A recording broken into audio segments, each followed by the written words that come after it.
마태가 예수님을 만났을 때, 예수님이 그에게 찾아오셨을 때 일말의 주저함도 없이 예수님을 따랐다라고 하는 오늘 본문 말씀을 보면서 난 어떻게 예수를 믿었지? 라는 생각하고, 그리고 지금 나는 어떤 믿음을 견지하고 있지? 라고 하는 것을 생각해 보았습니다. 저는 믿는 집안에서 태어나지도 않았고, 그리고 어렸을 때 다녔던 유치원이 교회 부속 유치원이었던 것과, 그리고 중고등학교 대학교에 이르기까지 사실 미션 스쿨을 나왔지만 그래도 교회와는 전혀 인연이 없었습니다. 20대 후반에 이제 교회를 나가기 시작했던 것이죠. 근데 그 부속 유치원이 있었던 교회는 승동교회입니다. 지금 인사동에 위치하고 있거든요. 제가 인사동에 살았기 때문에 바로 그 앞에 있었던 이제 유치원을 다니게 됐었던 모양인데, 그 교회는 120여 년이 지난 지금도 여전히 그 모습을 그대로 유지하고 있습니다.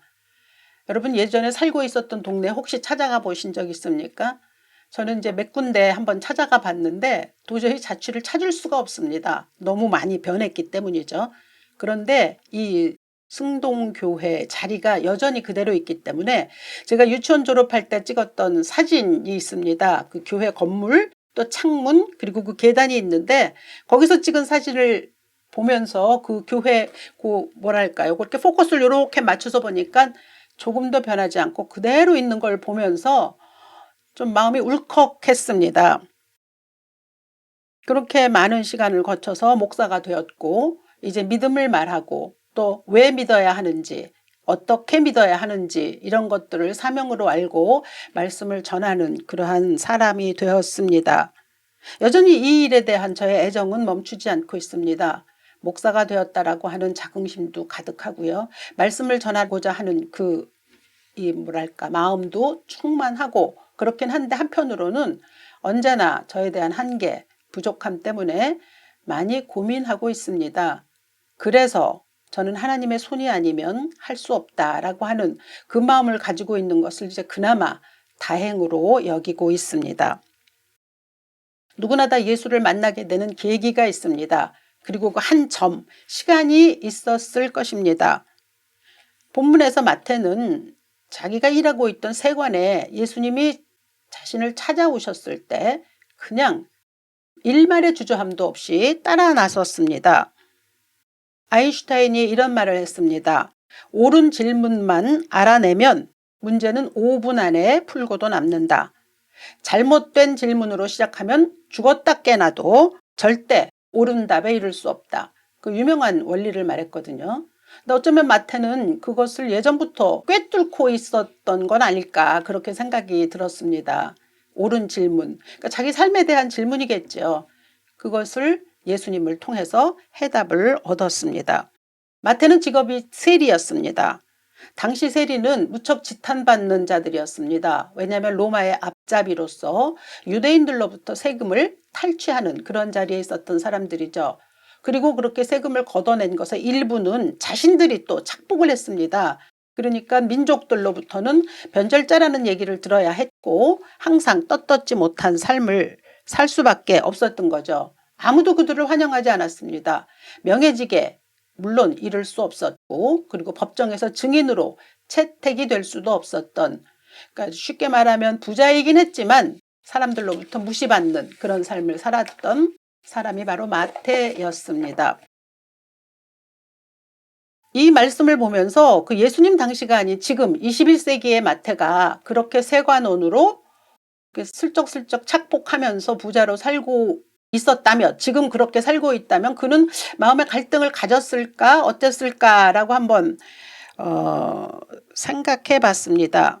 현대사회는 물질 중심이지 않습니까?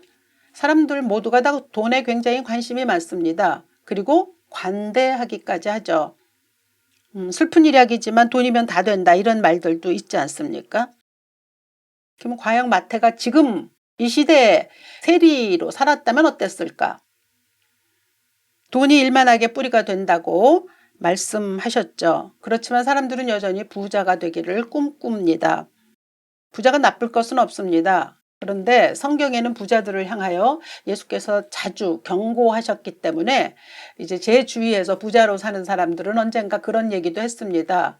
예수님은 부자로 사는 것에 대해서 별로 좋아하지 않으신 거 아닙니까? 그렇지 않습니다.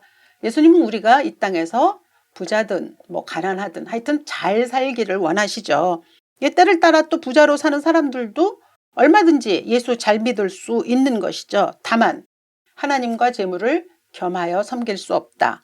돈이 일만하게 뿌리가 된다라는 말씀으로 부자들을 향하여서는 사랑하시는 마음에서 언제나 뭐 권면 또는 또 일종의 경고 이런 것들을 보내셨죠.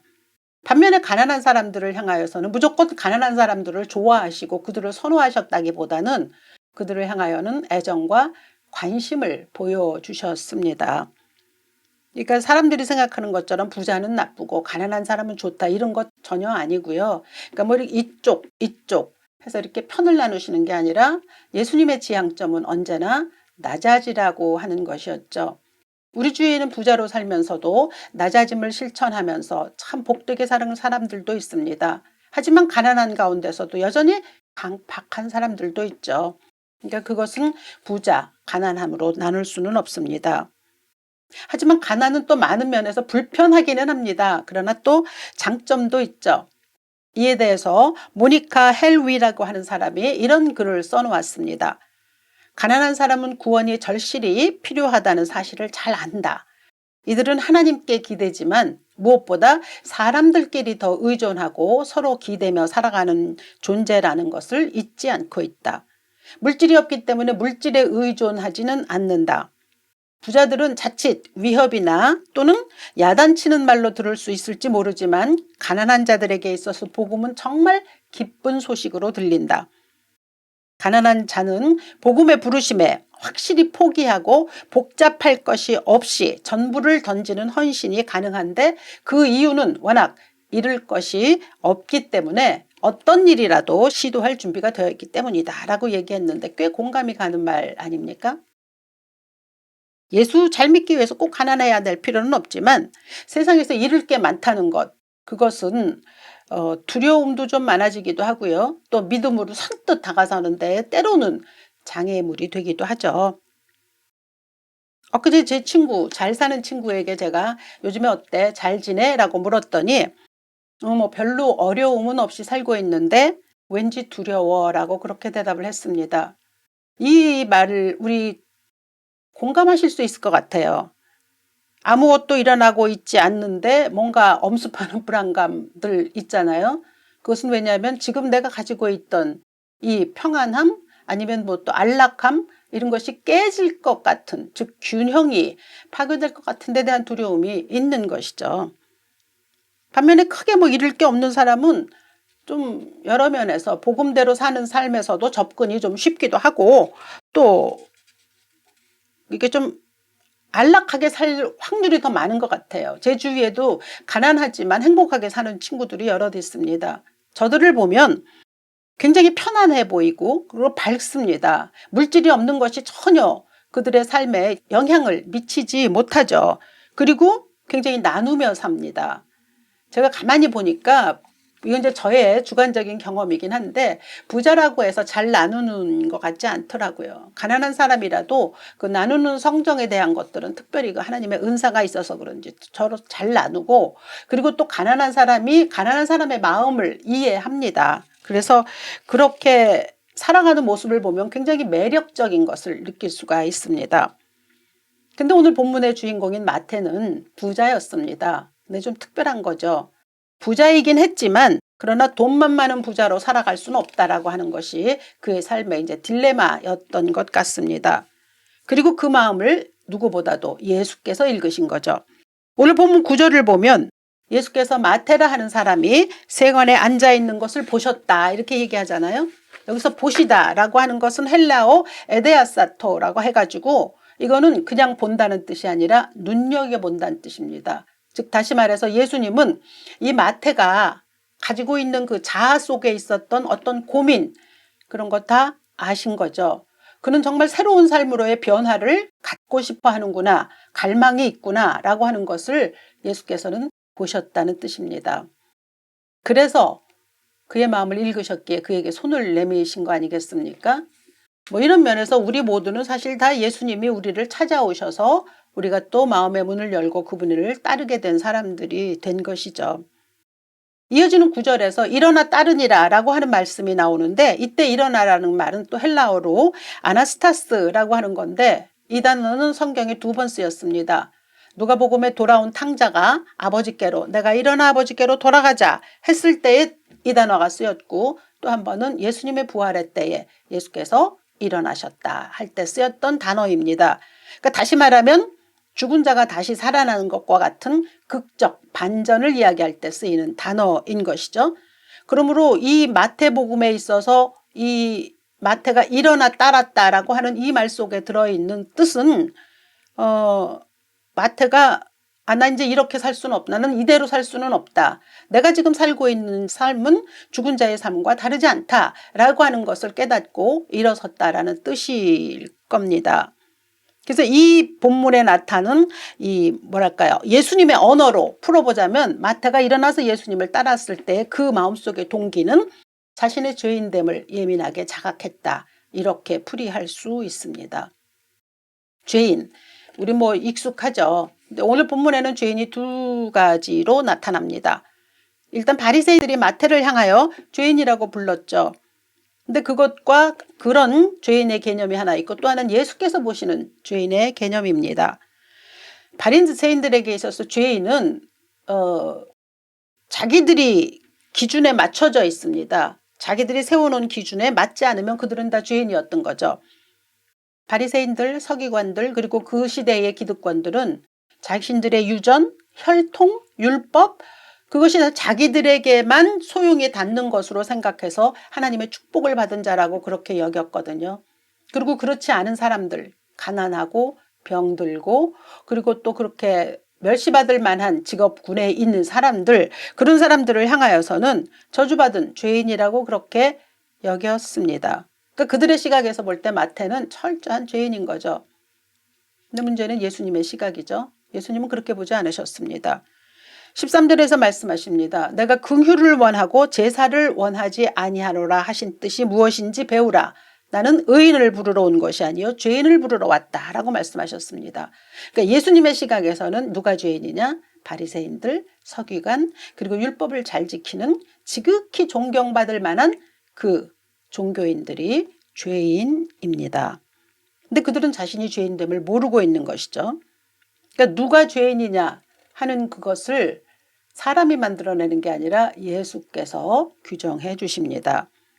예수님은 당시 세리들, 창녀들, 가난하고 못 배우고 사회에 정말 변두리로 살아가는, 누가 봐도 정말 한심하게 보일 수밖에 없는 사람들, 그들을 향하여 그들에게로 가까이 가셨는데, 그 이유는 그들이 뭐 가난하고 못났기 때문이 아니라 단 한 가지, 저들은 나를 필요로 한다라고 하는 바로 그 점 때문이었습니다. 예수를 필요로 하는 사람들. 여러분들은 왜 예수를 믿으십니까? 제가 오늘 제목이 왜 믿습니까? 입니다. 뭐 조금 도전적이긴 하다 싶은 생각이 있었지만 그래도 그냥 제가 고집을 부리면서 이 제목으로 한 것은 우리가 왜 믿는지에 대해서 한 번쯤 돌아보아야 하기 때문입니다. 우리는 무슨 이유로 그리스도인이 되었으며 지금 또 어떤 동기로 예수 그리스도를 따르고 있는지에 대한 것들을 좀 살펴보아야 하죠. 우리가 만약에 예수님이 난 필요합니다 라고 얘기한다면 무엇 때문에 예수가 필요할까요? 한번 생각해 보십시오. 여러분 예수가 필요하다고 그렇게 생각하고 사십니까? 그리고 필요하다면 무엇 때문에 예수가 필요합니까? 만약에 누가 저에게 당신은 왜 예수를 믿습니까? 예수가 왜 필요하다고 생각합니까? 라고 묻는다면 저는 한 가지 대답 확실하게 드릴 수 있습니다. 저는 죄인이기 때문에 예수가 필요합니다 라고 대답합니다. 저의 한계를 알기 때문입니다. 제 속에서 일어나고 있는 이 죄성에 대한 것들 때문에 제가 어떻게 할 수 없기 때문에, 그래서 저는 예수가 꼭 필요한 존재라고 그렇게 고백합니다. 좀 부끄러운 얘기지만 저는 당뇨와 고혈압이 있습니다. 그래서 매일 아침과 저녁에 약을 복용하죠. 절대로 빠뜨리지 아니하고 먹습니다. 뭐 여행 갈 때도 약 챙기는 게 큰일이긴 하지만 아무튼 그 이유는 병을 키우지 않고 그리고 또 후유증이 생기지 않도록 하기 위해서 굉장히 조심스럽게 약을 복용하고 있는 중입니다. 이와 같습니다. 내 속에 있는 죄성이 더 자라거나 아니면 내 안에서 무엇인가를 끊임없이 만들려고 하고 있는 그 죄성을 뿌리를 내리지 않도록 하기 위해서 저에게는 죄의 유일한 해독제인 복음이 꼭 필요하다라고 그렇게 절실하게 생각하고 그 복음의 본체이신 예수가 그래서 저는 필요하다고 그렇게 고백합니다. 예수가 아니시면 내 속에서 일어나고 있는 이 죄성의 이 병 그리고 끊임없이 나를 넘어뜨리려고 하는 이것들로부터는 자유함을 입을 수가 없기 때문입니다. 꼭 필요한 거죠. 그래서 예수가 필요합니다. 때로는 마음의 평안을 얻기 위해서도 예수님 나를 평강을 허락해 주시옵소서 라고 기도하고 육신이 연약할 때 주님의 그리스도의 보혈로 온전케 하여 주시옵소서 기도하고 다른 이들이 안타까운 모습을 보면서 주여 도우시옵소서 라고 안타까이 기도하고 그래서 삶의 모든 영역 속에서 우린 예수가 필요합니다. 그러나 가장 오늘 본문을 통해서 우리가 한번 생각해야 하는 것은 죄인됨으로 인해서 예수가 필요하다는 거죠. 그리스도인들은 처음에 죄인됨을 고백했던 사람들입니다. 그래서 이제 하나님의 자녀가 됐죠. 구원에 이르렀죠. 근데 그 다음에는 보통 이제 성화를 신경 씁니다. 그렇지 않습니까? 근데 이제 이에 대해서 그 빌리 그레함 목사의 외손자인 툴리안 차비진 목사라고 하는 사람이 굉장히 좋은 통찰력을 우리에게 제공해 주는데 예수를 믿고 죄사함의 경험을 받은 사람이 가지고 있는 가장 위험한 문제가 있는데 그것은 뭐냐면 자신을 더 이상 죄인의 범주에 포함시키지 않는다는 거죠.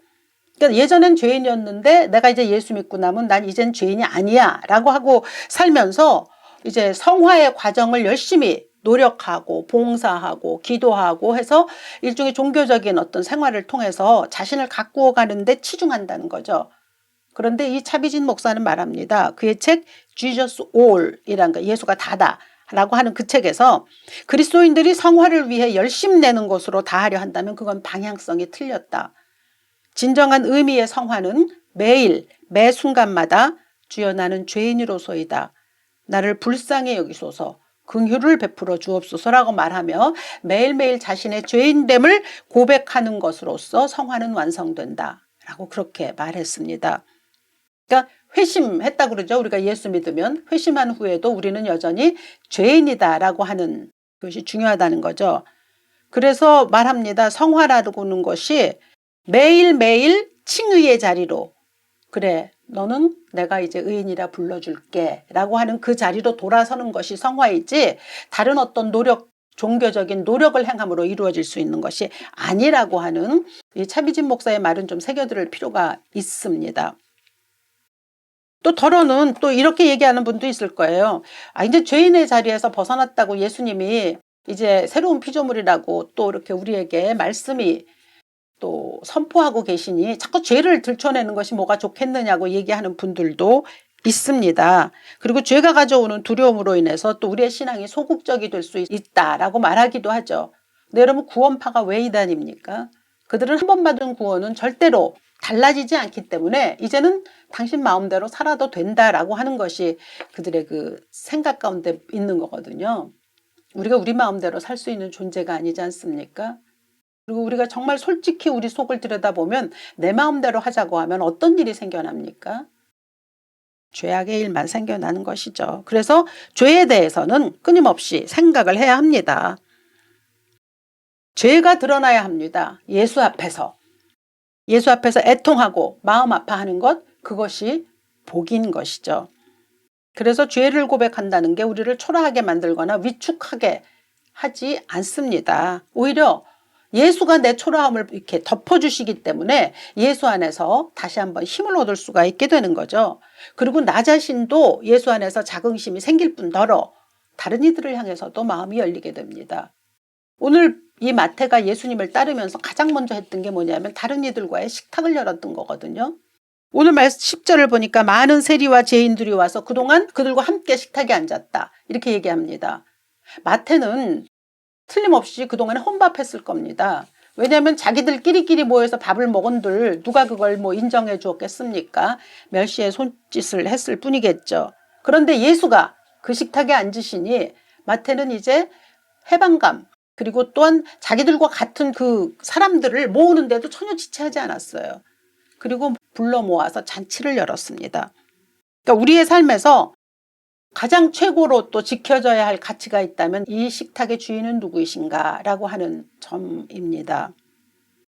그게 뭐 믿는 자들끼리 모여서 밥을 먹자, 아니면 또 낭비하거나 하지 아니하고 소박하게 밥 먹자, 이런 뜻이 아닌 건 다 아시잖아요. 예수가 식탁의 주인이 되셔야 한다는 거죠. 만약에 예수가 식탁의 주인이 되시지 아니하시면 사람이 주인이 됩니다. 그리고 사람이 주인이 되면 어떻게 되느냐? 당연히 서열이 존재하죠. 그리고 끼리끼리 문화가 형성됩니다. 벽과 담이 만들어지죠. 제가 참 좋아하는 영화 두 교황을 자주 인용합니다. 그 안에 벽과 담을 만들지 말라, 다리를 만들라라고 하는 말이 있습니다. 마태는 자신의 식탁에서 벽, 담 다 허물어내고 다리를 만들었습니다. 참 중요한 일이죠. 마태가 변화해서 예수 앞에 나오게 된 결과입니다. 그런데 그 벽을 더 견고하게 하고 싶은 사람, 담을 더 단단하게 하고 싶은 사람들이 있었으니 그것이 11절에 나오는 바리새인들이죠. 바리새인들이 보고 그의 제자들에게 이르되 어찌하여 너희 선생은 세리와 죄인들과 함께 잡수시느냐. 그러니까 저들이 볼 때 마태의 집에 모인 사람들은 패자들인 거예요. 도무지 이 세상에서, 이 사회에서는 도태되어야 할 사람들인데 왜 저들이 저렇게 모여 있는가. 그리고 우리가 보기에는 예수는 좀 괜찮은 분인 것 같은데 왜 예수가 저들과 어울려야 하는가 라고 하는 데 대해서 불만을 가진 것이죠. 벽과 담을 만들어내되 예수까지도 자신들의 안쪽으로 울타리로 끄집어들이려고 하는 건데 예수께서 그들의 손을 들어주시지 않으셨습니다. 그리고 말씀하시잖아요. 건강한 자에게는 의사가 필요 없다. 병든 자에게 필요한 거고 내가 이 땅에 온 것은 의인을 부르러 온 것이 아니라 나는 죄인을 부르러 왔다라고 말씀하셨습니다. 이 말씀은 뭐냐면 바리새인들을 향하여 사실은 직격탄입니다. 너희들이 예배 드리느라고 애쓰지 뭐 절기 지키느라고 금식하느라고 참 엄청난 종교 생활을 하고 있는데 내가 원하는 거 그거 아니다. 긍휼의 마음이다. 사람을 향하여 가지고 있는 마음이다. 그것은 사실 이 죄성의 본성이 시작되지 아니하고는 그런 마음이 드러날 수가 없습니다. 참으로 내가 정말 죄인이다라고 하는 고백이 이 안에서 일어날 때라야 그래야 나도 제대로 쳐다보고 다른 사람을 향하여서도 긍휼의 마음을 가질 수가 있습니다. 네 죄에 대해서 애통하고 있느냐? 그리고 다른 사람을 향하여 얼마나 긍휼한 마음을 가지고 있느냐? 이것이 예수께서 칭찬하시는 죄인됨의 자격이기도 합니다. 일평생 우리가 믿음으로 삽니다. 근데 언제 한 번이라도 이만하면 됐을까라고 하는 것은 일말의 여지도 없습니다. 우린 그런 사람이 될 수가 없습니다. 살면 살수록 죄가 더하다는 것을, 죄가 더한 곳에 은혜가 많다는 것이 무엇인지를 공감하며 사는 사람들입니다. 죄에 대한 깨달음이 많아지면 많아질수록 사실 은혜가 풍성해지는 거 우리 경험하지 않습니까? 우리 자신이 얼마나 비참한지, 내 벌거벗음이 얼마나 깊이 인식되는지 그걸로 믿음이 결정됩니다. 그래서 예수가 필요합니다. 예수만 붙잡고 그분만으로 만족하겠습니다라는 고백이 우리 안에서 저절로 일어날 때, 사실 이게 저절로 일어나는 게 아니죠. 성령께서 그렇게 행하시는 것이죠. 그럴 때 우리는 믿는 자로서 설 수 있게 됩니다. 제가 어렸을 때 제 20대 후반부터 예수 믿었다고 했는데요. 그때 저의 믿음을 보면 자신감은 가득했습니다. 막 열심히 믿는 것으로 모든 것을 가지고 있었지만 정작 내 속에 내재하고 있는 악에 대해서는 잘 돌아보지 못했습니다. 내 속에 있는 죄성을 보기보다는 겉으로 들어가는 일들로 분주하고 분요했습니다. 그래서 종교적인 행위, 도덕적인 어떠한 일, 이런 것들로 나 자신을 치장해 왔습니다. 슬픈 고백이기도 하고 부끄러운 고백이기도 하지만 지금이라도 알았으니 다행이다 싶은 마음입니다. 왜 믿습니까? 라고 하는 질문에 여러분의 대답은 어떠시려는지요? 오늘 본문에 따르면 왜 믿느냐라고 하는 질문의 대답은 간단합니다. 죄인이기 때문에 믿습니다. 내 연약한 병듦, 그거 인정하고 예수의 손길을 구하는 것, 그것이 이제 마태가 보여준 믿음입니다. 우리도 그렇게 해야 되겠습니다. 지속적으로 내 속에 있는 무엇이 뿌리를 내리고 있는지를 살펴야 하죠. 병원에서 가장 힘든 환자는 자신이 환자라는 걸 인정하지 않는 그런 사람이라고 하죠. 뭐 교회도 마찬가지라고 생각합니다. 제일 어려운 사람은 자신이 죄인이 아니라고 생각하는 사람. 그 사람은 하나님의 은혜로부터는 가장 먼 사람입니다. 매번 생각합니다. 내 자신도 그렇고 우리 모두가 그리스도인이라면 하나님 앞에 서서 할 수 있는 말은 단 하나 외에는 없습니다. 주님, 나는 죄인입니다.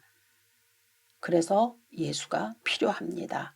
그래서 주님 앞으로 나옵니다. 하나님의 자비를 베풀어 주소서라고 하는 것이 우리의 입술에서 그치지 아니하고 입술뿐만 아니라 우리의 심령 속에서 가득할 수 있기를 이 아침 주 예수의 이름으로 축원합니다.